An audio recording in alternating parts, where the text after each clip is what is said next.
Assalamualaikum warahmatullahi wabarakatuh. Sebelumnya kami ucapkan terima kasih atas kesempatan yang diberikan kepada kelompok kami untuk mempresentasikan materi tentang teks ceramah. Baiklah, kita mulai dengan pengertian teks ceramah. Nah, slide selanjutnya yaitu pengertian. Teks ceramah adalah tulisan yang terdiri dari beberapa paragraf yang isinya mengandung informasi pengetahuan atau ajakan kepada khalayak yang mendengarkan. Ciri-ciri teks ceramah.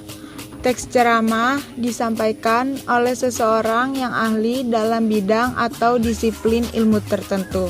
Isi teks ceramah disesuaikan dengan pemilihan tema yang sesuai dengan kegiatan yang sedang diselenggarakan. Bahasa yang digunakan dalam teks ceramah adalah bahasa yang mudah dipahami dan sopan. Teks ceramah punya struktur yang lengkap, biasanya terdiri dari pendahuluan, isi, dan penutup. Teks ceramah berisi informasi yang bertujuan untuk memberi nasihat, ajakan, menghibur, dan bisa diterapkan dalam kehidupan sehari-hari.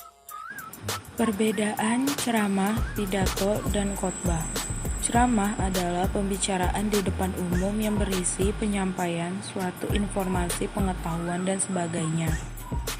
Pidato adalah pembicaraan di depan umum yang cenderung bersifat persuasif atau ajakan atau dorongan untuk berbuat sesuatu.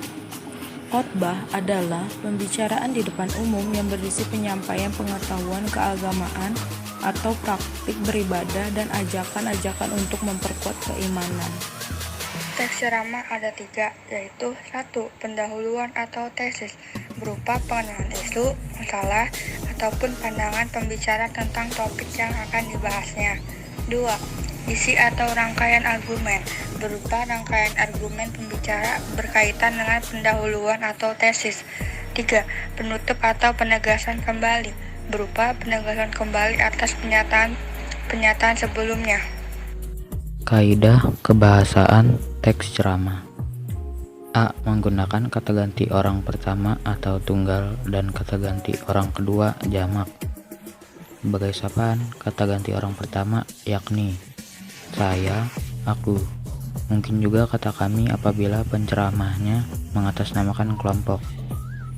Teks ceramah seringkali menggunakan kata sapaan yang dituju pada orang banyak, seperti hadirin, kalian, bapak-bapak, ibu-ibu, saudara-saudara. B. Menggunakan kata-kata teknis atau peristilahan yang berkenan dengan topik yang dibahas.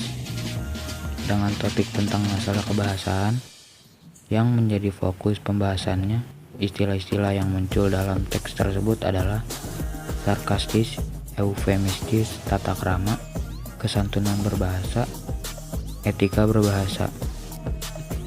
C. Menggunakan kata-kata yang menunjukkan hubungan argumentasi atau sebab akibat. Misalnya, jika, maka, sebab, karena, dengan demikian, akibatnya, oleh karena itu.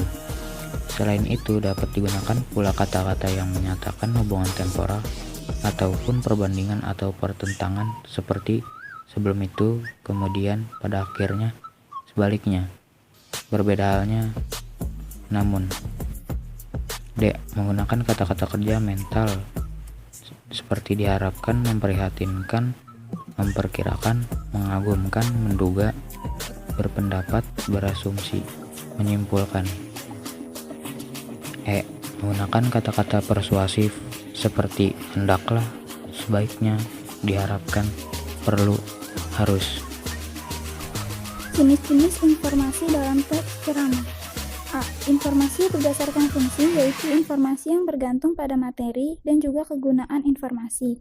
Yang termasuk informasi jenis ini adalah informasi yang menambah pengetahuan, informasi yang mengajari pembaca atau informasi edukatif, dan informasi yang hanya menyenangkan pembaca yang bersifat fiksional atau khayalan. Informasi yang menambah pengetahuan, misalnya tulisan tentang pergantian kurikulum. Informasi edukatif, misalnya tulisan tentang teknik belajar yang jitu. Selanjutnya, informasi yang menyenangkan, misalnya cerita pendek, karikatur, dan komik. B. Informasi berdasarkan format penyajian, yaitu informasi berdasarkan bentuk penyajian informasinya. Di media massa dikenal berbagai bentuk penyajian, yaitu dalam bentuk tulisan, foto, kartun, ataupun karikatur. Dalam bentuk tulisan dikenal bentuk berita, artikel, karangan khas atau fitur, resensi, kolom, dan karya fiksi. C. Informasi berdasarkan lokasi peristiwa, yaitu informasi berdasarkan tempat kejadian peristiwa berlangsung. Dengan demikian, informasi dibagi menjadi informasi daerah, nasional, dan mancanegara. D. Informasi berdasarkan bidang kehidupan, yaitu informasi berdasarkan bidang-bidang kehidupan yang ada. Bidang-bidang yang ada biasanya dibedakan menjadi pendidikan, olahraga, musik, sastra, budaya, dan juga iptek. Yang terakhir ada informasi berdasarkan bidang kepentingan. Ini terdiri dari 4. Yang pertama ada informasi menyangkut keselamatan atau kesinambungan hidup si pembaca. Yang kedua ada informasi yang menyangkut perubahan dan pengaruh pada pembaca. Yang ketiga ada informasi tentang cara atau kilat baru dan praktis bagi pembaca untuk meningkatkan kualitas hidupnya. Yang keempat ada informasi tentang peluang bagi pembaca untuk memperoleh sesuatu. Kalimat majemuk bertingkat dalam teks ceramah. Jenis-jenis kalimat majemuk bertingkat. 1. Kalimat majemuk hubungan akibat. Ditandai oleh kata penghubung sehingga, sampai-sampai, maka. 2. Kalimat majemuk hubungan cara. Ditandai oleh kata penghubung dengan. 3. Kalimat majemuk hubungan sangkalan. Ditandai oleh konjungsi seolah-olah, seakan-akan. 4. Kalimat majemuk hubungan kenyataan. Ditandai oleh konjungsi padahal sedangkan. 5. Kalimat majemuk hasil. Ditandai oleh konjungsi makanya. 6. Kalimat majemuk hubungan penjelasan. Ditandai oleh kata penghubung bahwa, yaitu.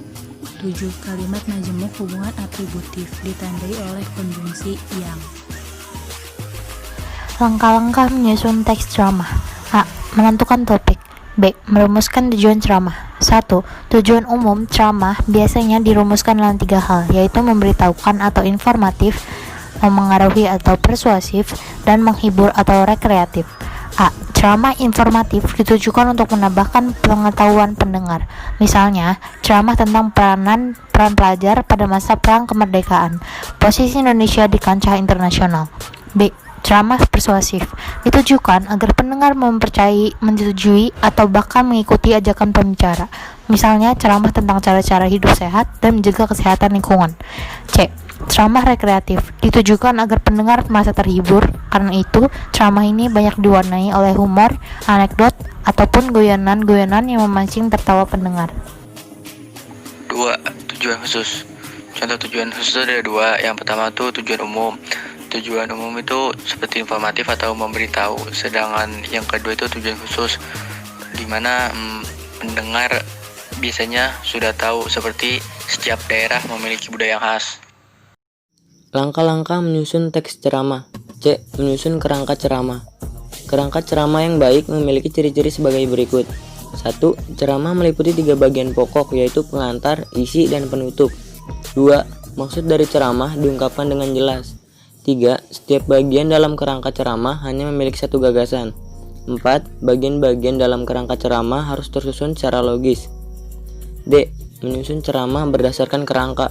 Langkah-langkah berikutnya adalah mengembangkan kerangka menjadi naskah ceramah yang utuh dan lengkap. Namun bersamaan dengan itu, perlu dilakukan pemahaman dan penghayatan terhadap bahan-bahan yang ada, yakni dengan jalan 1. Mengkaji bahan secara kritis. 2. Meninjau kelayakan bahan dengan khalayak atau audiensi. 3.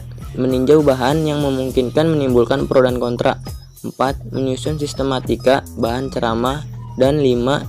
Menguasai bahan ceramah berdasarkan jalan pikiran yang logis. Sekian dari kelompok kami. Wassalamualaikum warahmatullahi wabarakatuh.